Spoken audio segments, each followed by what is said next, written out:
LeEco LE2, and let me show you how to enable power saving mode on the following device. So at the very beginning, let's start by using the home screen.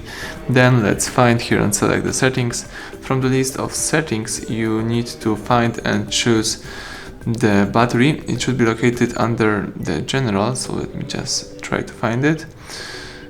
Now let's go to others, and here let's tap on battery, and as you can see here you can read a couple of useful battery information, but what's really important, you can see here the power saving management. Let's tap it, and here you can use the following